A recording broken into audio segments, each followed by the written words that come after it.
Good morning class. तो आज मैं आपकी हिंदी की क्लास वापस से कंटिन्यू करती हूँ। लास्ट क्लास में हमने मन के भोले भाले बादल के आपको 8 लाइंस मैंने आपको एक्सप्लेन की थी, याद है आपको? तो उस 8 लाइंस के आगे हम आगे चलते हैं। मैंने लास्ट टाइम आपको होमवर्क दिया था कि आपको अपनी कॉपी के फर्स्ट पेज में बादल बनाने हैं, उनमें कलर करना है और दूसरे पेज पे आपको पूरी कविता लिखनी है। अगर आपने कविता पूरी नहीं लिखी, 8 लाइन लिखी है, तो आज मैं कविता आपको फिर से बता रही हूँ, समझा रही हूँ। वो कविता आप पूरी की पूरी कॉपी में अपने लिखेंगे, ठीक है? देखिए, मैं आपको फिर से ये लाइन जो 8 लाइन है वापस पढ़ के सुनाती हूँ। पार्ट 1, मन के भोले भाले बादल। तो मैंने आपको ये पढ़ाया था, झब्बर झब्बर बालों वाले, गुब्बारों से गालों वाले, लगे दौड़ने आसमान में, झूम झूम कर काले बादल।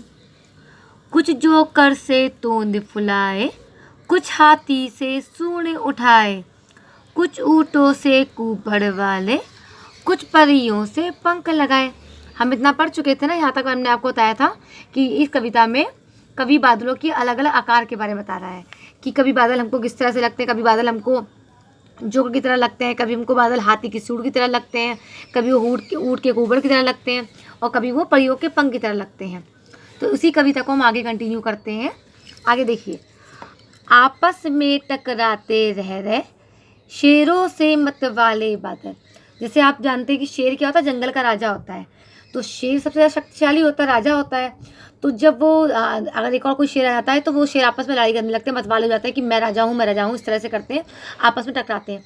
उसी तरह बादल भी मतवाले होकर एक दूसरे से टकरा रहे हैं, लड़ रहे जा रहे हैं।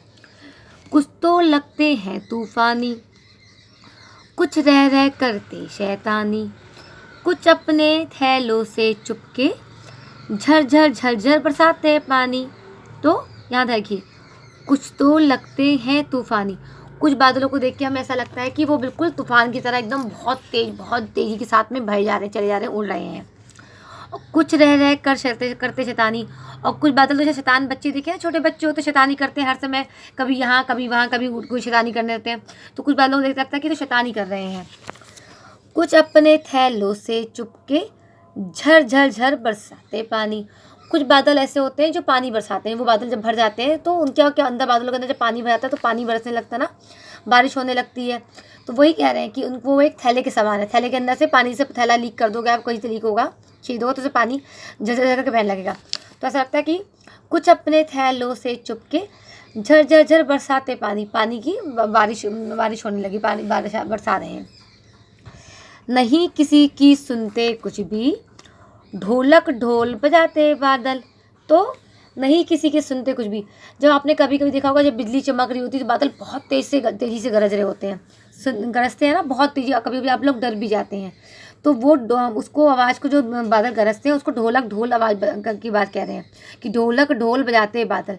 तो जब बादल बहुत तेज गरज रहे होते हैं तो वो किसी की नहीं सुनते हैं, वो अपने ही बहुत तेज़ी की बात सुनते हैं। कभी कभी तो इतनी तेज़ बादल गरज रहे होते हैं कि हम अपनी बात भी एक दूसरे से कह नहीं पाते हैं। रह रह कर छत पर आ जाते, फिर चुपके ऊपर उड़ जाते, कभी कभी जिद्दी बन करके, बाढ़ नदी नालों में लाते। तो जैसे आप छत पे जाते हैं, कभी तो बादल आपके दिखते हैं, आपके सर पे आ गए, और कभी कभी उड़ के वो वहाँ से चले आते हैं। तो चुपके से उड़ाते हैं। बादलों की स्पीड इतनी तेज होती है कि आप कहते हैं वो बादल देखो, वो रहा, वो बादल की शेप देखो, वो बादल देखो, और कभी एकदम अचानक से वो बादल गायब हो जाता है। कभी कभी जिद्दी बन करके बाढ़ नदी नालों में लाते। कभी कभी आपने सुना होगा कि गर्मी के टाइम पे, सावन के टाइम में बादल बहुत बरसते हैं, मतलब बारिश खूब होती है, इतनी बारिश होती है, कई जगहों पे बाढ़ आ जाती है।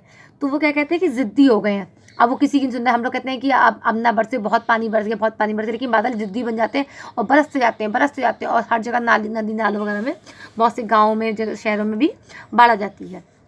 फिर भी लगते बहुत भले हैं, मन के भोले भाले बादल। लेकिन फिर भी उनको देख के बहुत अच्छा लगता है, वो लगते हैं कितने सीधे हैं, कितने भोले भाले हैं।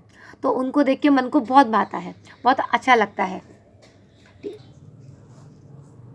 ठीक है बच्चों, पोएम आपको समझ में आ गई? तो पोएम को बोलने का तरीका और कैसे पढ़ी जाती है ये आपको अच्छी तरह से आना चाहिए। तो आपको ये कविता पूरी तरह से अच्छी तरह याद हो जाना चाहिए। और ये किताब, आप कविता को अपनी कॉपी में लिख लीजिएगा और वहाँ पे बहुत अच्छे से बहुत रंग बिरंगे बादल भी बना लीजिएगा। ठीक है, ओके बच्चों, बाय।